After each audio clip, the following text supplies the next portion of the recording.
Capítulo 6. Julho de 2016. 3 semanas antes do sequestro. Jéssica se sentou perto da piscina com Raquel.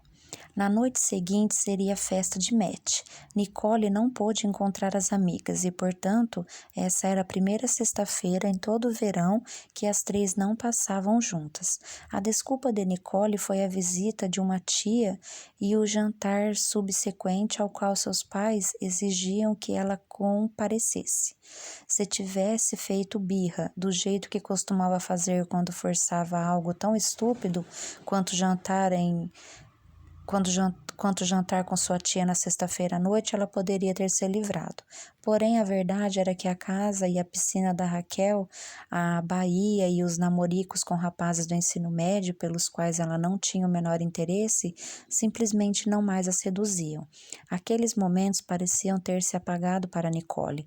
Os verões na Bahia eram coisa do passado, e os momentos mágicos que pareciam acontecer todos os dias, quando elas eram mais jovens, foram ficando menos frequentes, até que toda a cena se tornou um sentido e desinteressante. Após o jantar, Nicole chegou em casa por volta das 22 horas. De imediato, trancou a porta do quarto e ligou o computador.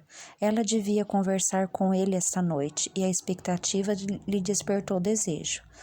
Minutos depois, Nicole ouviu uma batida na porta que interrompeu sua solidão. O que foi? Você não vai dar boa noite para a tia Pexi? A mãe de Nicole perguntou.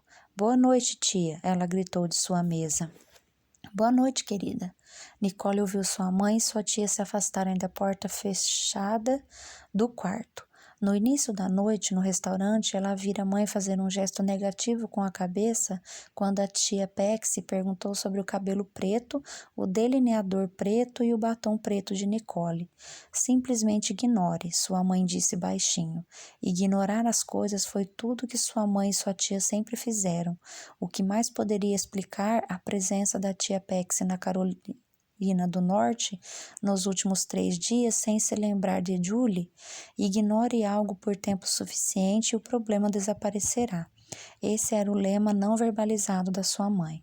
Quando não ouviu mais os murmúrios do outro lado da porta, Nicole acessou o computador e achou a sala de bate-papo onde eles normalmente conversavam.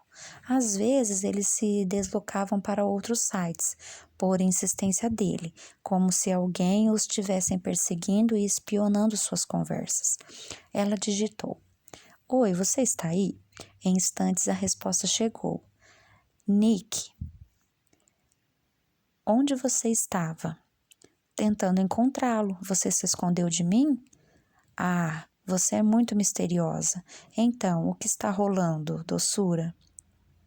Nicole nunca ouviu a voz dele, mas ainda assim adorava quando ele a chamava desse jeito.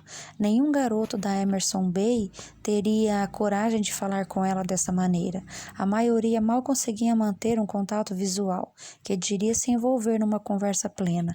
Lisonjeá-la com um apelido carinhoso era algo fora do âmbito das brincadeiras do colégio, motivo pelo qual Nicole não se importava em ficar fora do que estava acontecendo essa noite em Emerson Bay. Aquele era o único lugar onde queria estar, e ele era a única pessoa com quem ela queria estar. Nicole tornou a digitar. Eu estava ocupada com minhas amigas, mas elas andam muito chatas ultimamente. Pareço uma vadia? Uma vadia gostosa? Vi a foto que você postou. Você tem um corpo incrível e seu rosto é uma beleza. Obrigada. Quando vou poder ver você? Sou muito tímido para postar uma foto. Que tal nos encontrarmos então? Ideia muito melhor. Sua tia ainda está por aí? Sim, vai embora amanhã. Tive toda essa história do jantar. Tô de saco cheio. A garota que foi raptada era a filha dela? Suas conversas sempre desembocavam aí, era o grande assunto, e eles falavam ou digitavam durante horas a respeito. Ele era a única pessoa na vida de Nicole disposta a tratar do assunto com ela. Tia Pexi chegara na terça-feira e então não mencionara nenhuma vez a filha. Tudo bem, Nicole pensou, foi há 8 anos. Pexi não queria transformar sua visita A primeira desde que Julie desapareceu tantos anos atrás num festival de lamúrias e soluços. Bastante compreensível, mas tia Pexi nem sequer mencionou o nome dela, nem uma vez. Ignore, ignore, ignore, e o problema desaparecerá. Finalmente Nicole digitou. Sim, qual era o nome dela? Julie, sua prima? Sim. Vocês eram próximas? Nós nos adorávamos. Nossas mães costumavam se visitar, mas Julie e eu considerávamos as viagens como nossas. Lembro-me de estar no avião ao lado de minha mãe, me sentindo feliz à beça porque ia ver Julie. Então, com nossas mães ocupadas, pondo a conversa em dia, como irmãs que só se viam 2 vezes por ano, Julie e eu ficávamos acordadas até meia-noite, caçando vagalumes ou sentadas ao redor da fogueira, enquanto nossas mães se embebedavam com vinho e relembravam a infância. Nicole observou a tela depois de digitar muito de seu coração. Finalmente a resposta chegou. Parece divertido. Era. Quantos anos sua prima tinha? Quando desapareceu? 9. Como foi? Deus. Parecia bom finalmente conversar com alguém a esse respeito. Na realidade, não sei muita coisa, porque minha mãe nunca me deu detalhes. Imagino que ela me considerasse muito nova. Procurei histórias sobre Julie na internet, mas não há muita coisa. Nunca acharam nenhuma pista. Julie simplesmente desapareceu um dia voltando da escola para casa. Uma rota comum. Nicole ficou olhando para a tela antes de perguntar: o que é isso? Os bandidos usam rotas comuns para raptar crianças porque elas são previsíveis. Quem quer que tenha levado Julie sabia que ela usaria aquela rota naquele dia. Provavelmente, enquanto planejava a ação, o sujeito a observou por um longo tempo. Isso é bizarro.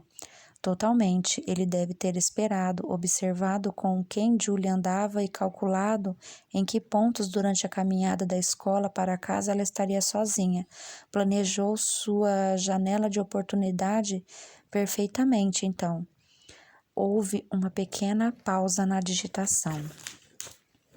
Encontraram o cara? Não. E Julie? Outra breve pausa antes de Nicole voltar a digitar. Ninguém voltou a vê-la. Triste. Nicole olhou para a tela e a palavra triste enquanto ela aparecia na caixa de diálogo. Ainda sinto falta da minha prima. Já pensou no que Julie passou? Procurou se colocar nessa situação?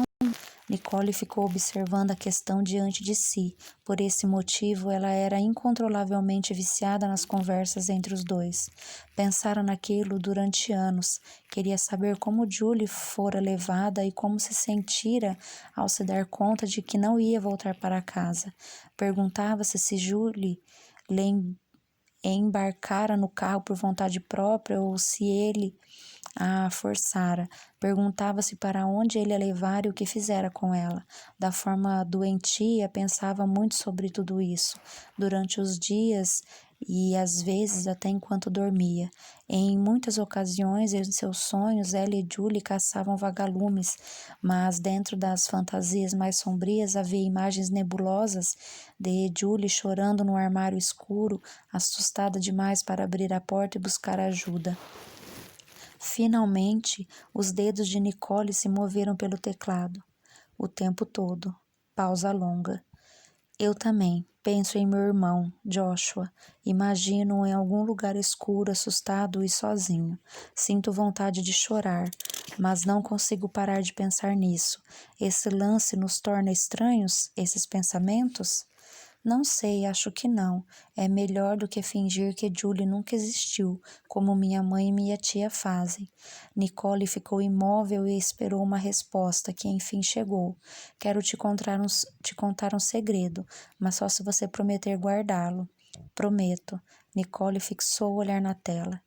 Eu conheço um clube. Ah, sim, que tipo de clube? Do tipo de que eu acho que você gostaria muito.